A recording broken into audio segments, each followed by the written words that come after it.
Bonjour à tous. Emmanuel Macron a annoncé 10 000 respirateurs pour les lits de réanimation pour fin mai. Non pas dans 15 jours, non pas fin avril, mais fin mai, c'est-à-dire dans 2 mois. C'est dans très longtemps. C'est un consortium français composé de grandes entreprises comme Air Liquide, PSA, Renault et quelques autres qui vont les fournir. Bon, tant mieux, vaut mieux ça que rien, mais c'est très très tard. Quand on a des centaines de morts liés au coronavirus chaque jour, c'est évidemment très tard, trop tard.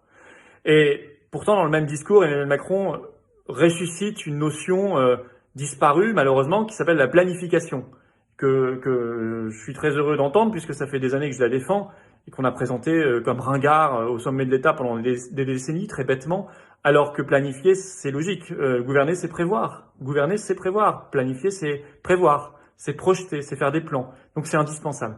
Bon, les 10 000 respirateurs pour dans 2 mois, c'est l'inverse de la planification. Alors que c'est une notion extrêmement importante.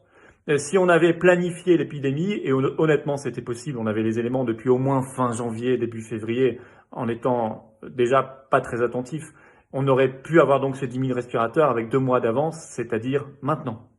Et là, ça aurait été extrêmement utile et ça aurait sauvé probablement des centaines de vies. C'est ça la planification. Planifier, ça suppose d'avoir la capacité de ne pas être dans la réaction permanente, dans la précipitation, dans la panique, comme l'est le gouvernement en ce moment sur tous les sujets, les masques, les respirateurs, les tests de dépistage, tout, jusqu'à faire une cagnotte comme M. Darmanin pour le budget de l'État. Enfin, ça, c'est pas de la planification, c'est l'inverse. Vous voyez, la planification, c'est être capable de prévoir et donc d'anticiper, de déchiffrer les signes avant-coureurs, d'avoir la capacité de projeter son pays sur une stratégie, avoir un État stratège. C'est ça la deuxième condition pour la planification. Et puis, pour pouvoir planifier, il faut avoir les mains libres. On ne peut pas planifier dans l'Union européenne. Quand l'État n'a pas le droit d'intervenir dans l'économie, n'a pas le droit d'intervenir sur les entreprises, n'a pas le droit de faire des aides d'État, par exemple, il n'y a pas de planification. Quand il n'y a pas de politique industrielle, il n'y a pas de planification. Donc il faudra revoir tout cela et sortir de l'Union européenne. Planification, oui. 10 000 respirateurs en mai, non.